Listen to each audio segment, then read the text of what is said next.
The text arrived at 9:47 a.m. on Thanksgiving morning, 3 hours before I was supposed to arrive at Mom's house. James, stop pretending to be successful on LinkedIn. It's embarrassing for the whole family. Just admit you're struggling like the rest of us and get a normal job. I stared at my phone while sitting in my sparsely furnished apartment in San Francisco. The irony wasn't lost on me. Tomorrow morning, NeuralSync Technologies would go public. My company, the one I'd founded in this exact apartment 7 years ago with $8,000 in savings and a revolutionary approach to brain-computer interfaces. But James didn't know that. None of them did. I'd kept it quiet deliberately. After years of being dismissed at every family gathering, mocked for my computer games, and asked when I'd get a real career, I'd simply stopped explaining. It was easier to let them think I was struggling than to constantly defend my choices to people who would never understand. The underwhelming responses to my work had started early. When I was 23 and dropped out of my engineering PhD program to pursue my startup idea, Dad had said, "You're throwing away your future for some fantasy." When I was 26 and living on ramen while coding 18-hour days, Mom told her friends I was going through a difficult phase. When I turned 30 and was still working on what they called my hobby, James started introducing me as my brother who never really figured things out. I typed back a simple response, "See you at 1 p.m. The drive to Mom's house in Sacramento took 90 minutes. I spent most of it on calls with my legal team, finalizing last-minute IPO details. The NASDAQ opening bell would ring at 6:30 a.m. Pacific tomorrow. Initial projections valued the company at $3.2 billion. My personal stake was approximately 48%. I pulled up to the familiar suburban house at 12:58 p.m. James's new Tesla was already in the driveway. Of course it was. He'd spent the last 6 months making sure everyone knew about his successful car dealership manager position and the lease he could now afford. Inside, the house smelled like turkey and disappointment. "Oh, you actually came," Mom said when I walked in, not looking up from the potatoes she was mashing. "I half expected you to cancel. You've been so distant lately." "Just busy with work," I said quietly. James appeared from the living room, beer in hand, wearing a polo shirt with his dealership's logo. "Work?" He laughed loudly. "Is that what we're calling it? How's the coding going, little brother? Built any good apps lately?" "It's going fine," I said simply.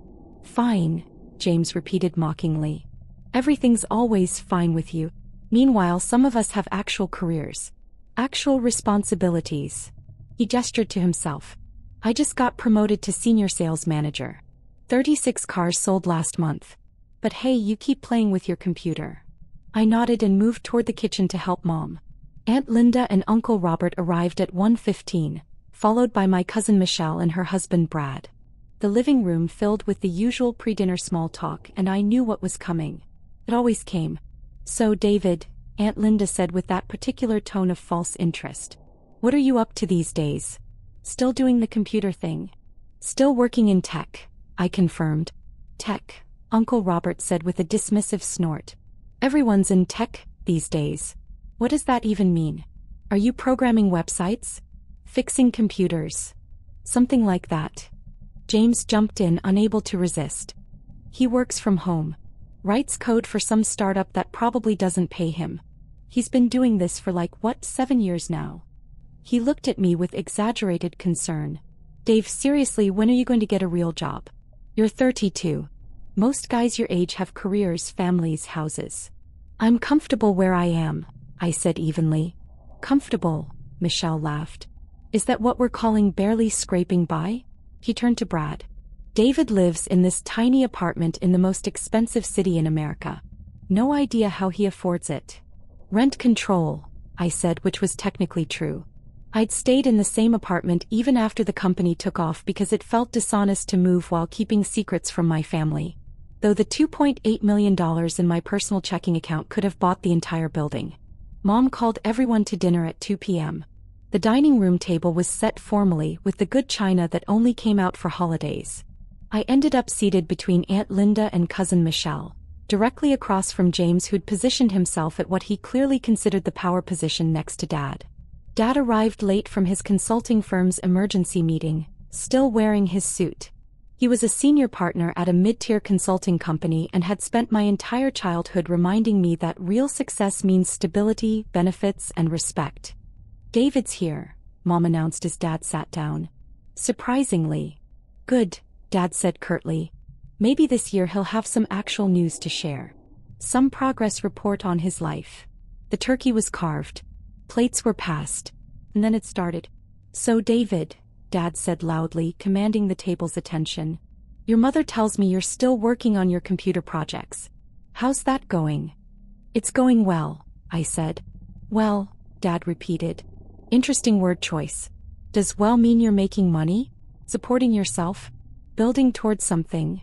"I support myself just fine." James laughed into his wine glass. "Define fine. Because from where I'm sitting, you've been doing the same thing for almost a decade with nothing to show for it." "James sold 36 cars last month," Mom interjected proudly. "And he's being considered for regional manager." "That's great," I said genuinely. "Is it though?" James leaned forward. "Is it great, or are you sitting there judging us for having normal jobs while you chase some pipe dream?" "I'm not judging anyone." "You never are," Aunt Linda said. "You're always so quiet about everything. So secretive. It makes people wonder what you're hiding." "Maybe he's embarrassed," Michelle suggested. "I would be too if I was 32 and still hadn't figured out my career." Uncle Robert cut in. "When I was 32 I had a mortgage, 2 kids and a management position. What do you have, David? An apartment and a laptop." "That's pretty much it," I agreed. "See?" James gestured dramatically. "This is the problem. You've got no ambition. No drive. You're content to just exist in this weird tech bubble, pretending you're building something important." "He's not pretending," Mom said defensively. "He's just trying different things." "For 7 years?" Dad's voice cut through the chatter. "At some point, trying different things becomes failing to commit." "David, I'm going to be blunt because someone needs to be. You're wasting your prime earning years. You should be establishing yourself, building a 401k, getting on a career track. Instead, you're playing around with code in an apartment you probably can't actually afford." "I can afford it," I said quietly. "Can you?" James challenged. "Bez, I've done the math. Tech jobs in San Francisco pay decent money, but you've never mentioned a salary. You've never talked about benefits or stock options or anything that would indicate a real position. So either you're embarrassed about what you're making, or you're not making anything at all." The table went quiet. Everyone was looking at me, waiting for me to defend myself or break down or finally admit what they all believed. That I was a failure. I took a sip of water. "I'm doing fine." "Fine." James exploded. "Everything is always fine with you. You know what? I'm sick of it. I'm sick of you coming to these dinners and saying nothing, contributing nothing, just sitting there like you're above it all while the rest of us have real lives."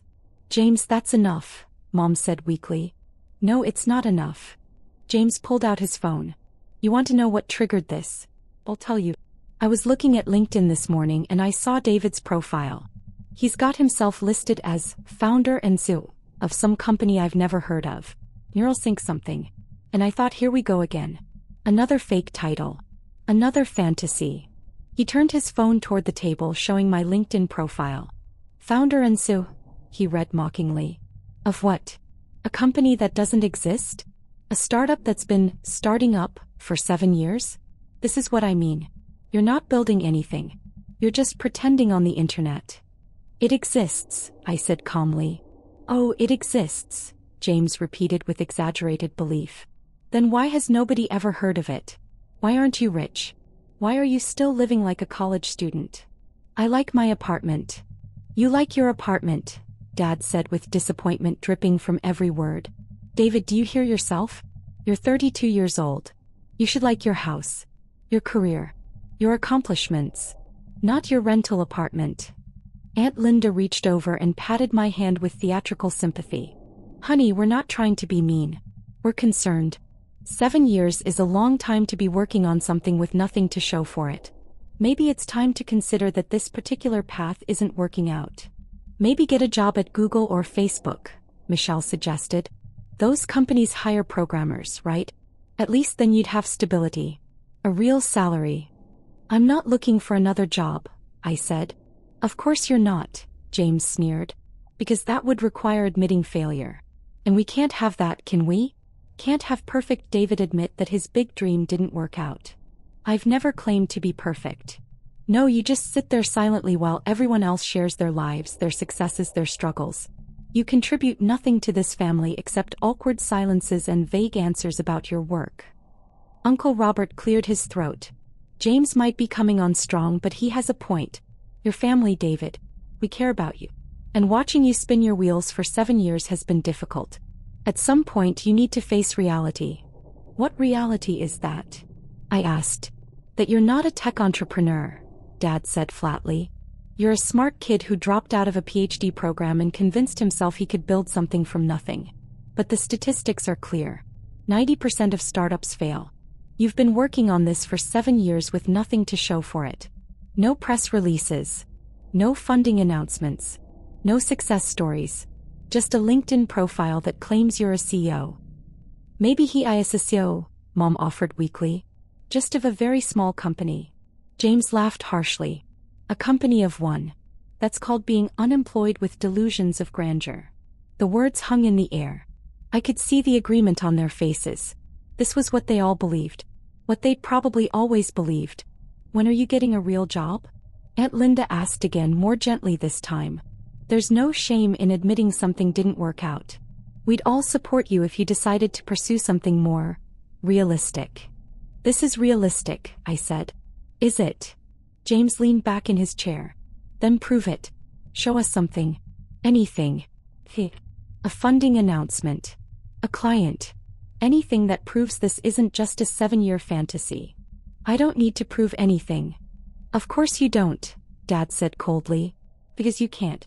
And we're tired of pretending otherwise. Every year we sit here and dance around the truth because we don't want to hurt your feelings. But someone needs to say it. You failed, David. Your startup didn't work out. And the sooner you accept that and move on, the sooner you can start building a real life. The silence after Dad's words was absolute. This was the moment they'd all been building toward. The intervention they'd apparently all agreed on before I arrived. I started to say. The living room TV suddenly erupted with the CNN breaking news sound. Mom had left it on low volume in the other room, but the urgent tone made everyone turn their heads.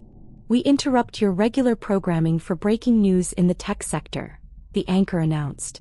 Someone turn that down, Dad said dismissively. But Michelle was already walking toward the living room, curious. Then she stopped dead in the doorway. Her face went completely white. Oh my God, she whispered. What?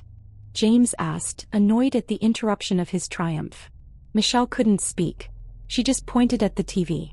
James got up, irritated, and walked to where he could see the screen. He froze exactly like Michelle had.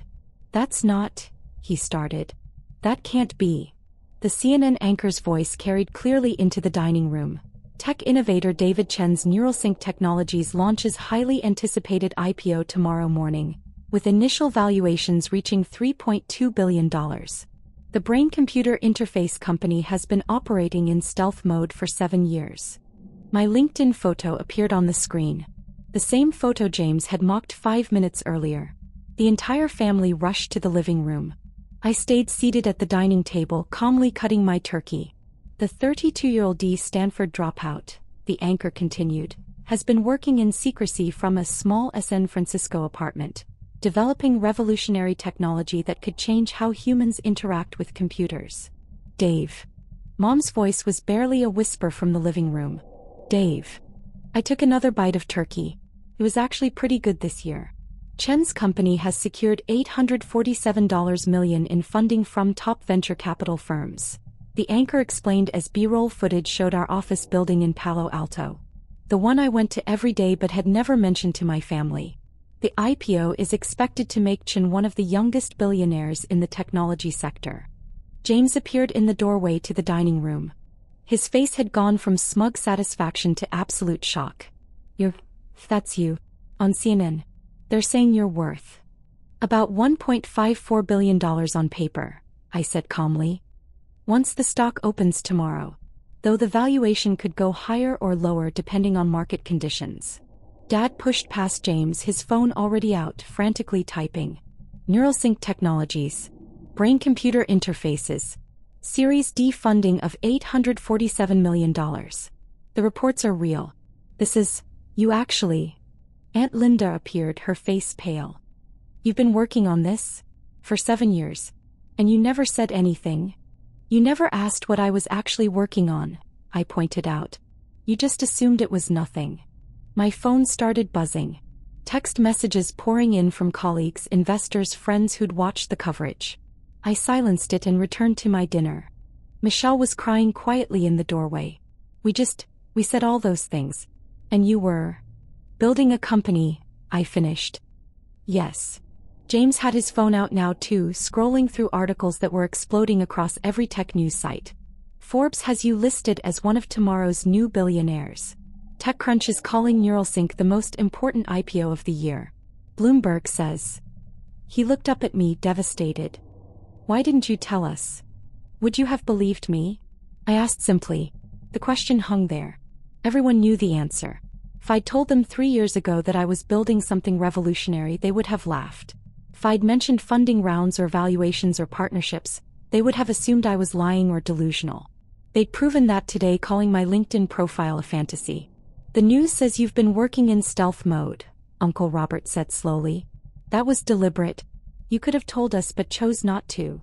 I chose to focus on building something real rather than defending myself to people who had already decided I was a failure, I said. It seemed more productive. Dad sank into his chair at the head of the dining table. He looked like he'd aged 10 years in the last 5 minutes. You let us believe you were struggling. You sat through years of dinners where we questioned your choices, your career, your life. You never once defended yourself. Would my defense have mattered? I asked. Or would you have just found new ways to doubt me? Silence. Mom's phone rang. She answered it automatically, still in shock. Hello. Yes, this is Margaret Chin. You're from Canaan. You want to interview me? About David. She looked at me with an expression I'd never seen before. Fear mixed with confusion, mixed with something that might have been pride if it wasn't so contaminated with shame. I need to call you back, she said and hung up. They want to interview you, I said. All of you probably. About what it was like watching me build Neuralink. About how the family supported my journey. That's usually how these stories go. James let out a sound that might have been a laugh or a sob. Supported your journey. Jesus Christ. We called you a failure. To your face. Today. I called you a failure today. Yes, I acknowledged. And you just sat there. You didn't defend yourself. You didn't tell us. You just... He couldn't finish the sentence. My phone buzzed again. This time I glanced at it. A text from my communications director. CNN wants to do a family segment. Should I arrange it? I typed back, no. Aunt Linda had found a chair and collapsed into it. This is real. This is actually happening. You're actually, and we just spent an hour telling you to get a normal job. Oh God, what did we do? You shared your honest opinion, I said calmly. Which is what family dinners are for, right? Honest communication. The sarcasm wasn't lost on anyone. Dad's phone rang. He looked at the caller ID and his face went even paler. It's my firm's senior partner. He answered. Hello, Richard. Yes, I'm watching the news. Yes, that's my son. You want to discuss consulting opportunities with Neuralink? I don't think. He hung up looking sick. They want me to leverage my relationship with you to get your company as a client, he said quietly. They're calling it the opportunity of a lifetime. For them. For the firm. What did you tell them? I asked.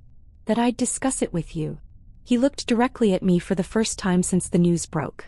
Will you discuss it with me? Why would I do that? I asked simply. You just spent the last hour explaining that I have no accomplishments, no real career, nothing to show for 7 years of work. Why would someone like that be in a position to help your firm? The words landed like physical blows. David, Mom said desperately. We didn't know. If we had known. If you had known, you would have treated me completely differently, I finished. You would have been proud, supportive, interested in my work. But you didn't know, so instead you spent 7 years making me feel like a disappointment at every single family gathering. The question is, which version of you is real? The one that respects success after it's proven? Or the one that supports family unconditionally? Nobody answered. Michelle's husband Brad, who had been silent throughout the entire dinner, spoke up carefully. For what it's worth, I always thought you were working on something interesting. You had that focus. That intensity. Thank you, Brad, I said. But you also never once asked me about it or defended me when others attacked my choices. So your observation is noted but not particularly meaningful. He flinched. James sat down heavily at the dining table, his head in his hands. I texted you this morning. I told you to stop pretending to be successful. That it was embarrassing the family. I remember, I said. And you responded that you'd see me at 1 p.m. You didn't correct me. You didn't defend yourself. You just let me believe. What you wanted to believe, I finished. Yes. Why? He asked desperately. Why let us go on thinking you were a failure? Because I learned something important over the last 7 years, I said, setting down my fork and looking around at all of them. I learned that the people who truly support you don't wait for proof of success to offer respect. They don't need to see you on CNN to believe in you. They trust you because they know you, not because Forbes validates your worth. Mom was crying openly now. We do know you. You're our son. Our brother. Do you? I asked. Because you spent 7 years thinking you knew me and you were completely wrong. You assumed. You judged. You mocked. And at no point did any of you stop to think that maybe, just maybe, I knew what I was doing. Dad's voice was barely audible. What do you want from us? Nothing, I said honestly. That's what I've wanted for 7 years. Nothing except to be left alone to work on something I believed in. And that's still what I want. Aunt Linda looked stricken. You're not going to forgive us? We made a mistake. We didn't understand. You made a choice, I corrected. You chose to believe the worst about me despite having no actual evidence. You chose to mock instead of support, to question instead of trust, to assume failure instead of giving me the benefit of the doubt. Those were choices, not mistakes. My phone buzzed with another text. My CFO, stock market is going crazy with anticipation. We're trending on every platform. You should see the pre-market numbers. I glanced at the message and smiled slightly. What? James asked desperately. What is it? Nothing important, I said. Just work. The TV was still playing, now showing an extended segment about NeuralSync's technology and its potential applications. The anchor interviewed a Stanford professor who explained how revolutionary our brain-computer interface was. The segment included testimonials from early users who'd had their lives changed by our technology. That's what you've been building, Uncle Robert said, watching the TV. That's what we called a hobby. Yes, I confirmed. And the apartment you live in? The one we thought you could barely afford. I own the building, I said casually. Bought it 2 years ago as an investment property. Though I still live in the same unit because, like I said, I like it there. Mom made a sound like all the air had left her body. The Tesla in James's driveway, I continued, cost about $87,000. My company's annual revenue last year was $340 million. I'm not telling you this to brag. I'm telling you this so you understand exactly how wrong you were. About everything. James looked at his keys on the table like they were suddenly made of cardboard. So what happens now? Michelle asked quietly. You're going to cut us out of your life? Never speak to us again. I'm going to finish my dinner, I said, and then I'm going to drive back to San Francisco. Tomorrow morning I have an IPO to manage. Next week I have meetings with Fortune 500 companies about integrating our technology. Next month I'm speaking at a tech conference in Singapore. And through all of that I'll be doing exactly what I've been doing for 7 years. Working on something I believe in regardless of what anyone else thinks. And us? Dad asked. Where do we fit in? I looked at him steadily. I don't know yet. That's something I'll need to think about. Because right now I'm having trouble reconciling the family that raised me with the family that spent 7 years convinced I was a failure. And I'm not sure which one is real. The silence that followed was broken only by the TV anchor introducing another segment. Coming up, how David Chen became a billionaire while living like a college student. The remarkable story of stealth success. I stood up, my dinner finished. Thank you for having me. The turkey was excellent. David, wait, Mom pleaded. You can't just leave. We need to talk about this. We need to. What you need to do, I interrupted gently, is think about how you treat people before you know their net worth. Because the way you treated me tonight, that's who you really are. And the way you're treating me now after CNN, that's just damage control. I grabbed my jacket from the coat rack. Will you come to Christmas? Mom asked desperately. I don't know, I said honestly. I'll let you know. James stood up suddenly. I'm sorry. God, David, I'm so sorry. Everything I said, everything I've said over the years, I was wrong. I was completely wrong. You were honest, I corrected. That's actually worse. Because if you'd been wrong, that would mean you knew the truth and said something false. But you weren't wrong from your perspective. You genuinely believed I was a failure. And that tells me everything I need to know about what you think of me when the cameras aren't rolling. I walked toward the door. Your father and I are proud of you, Mom called out. We always have been. I paused at the threshold and turned back. No, you haven't. You've been embarrassed by me, confused by me, worried about me, but proud. That's a new emotion for you, and it only showed up about 20 minutes ago when CNN provided external validation of my worth. That's not fair, she protested. Isn't it? I looked around at all of them.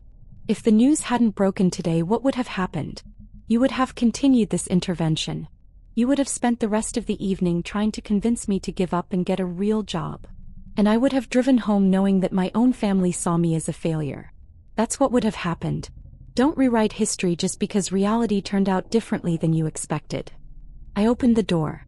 The late afternoon air was cool and crisp. David, Dad said, and his voice cracked. What can we do? How do we fix this? I considered the question carefully. I honestly don't know if you can. Because the problem isn't what you said today. The problem is that you believed it. For 7 years you believed I was wasting my life.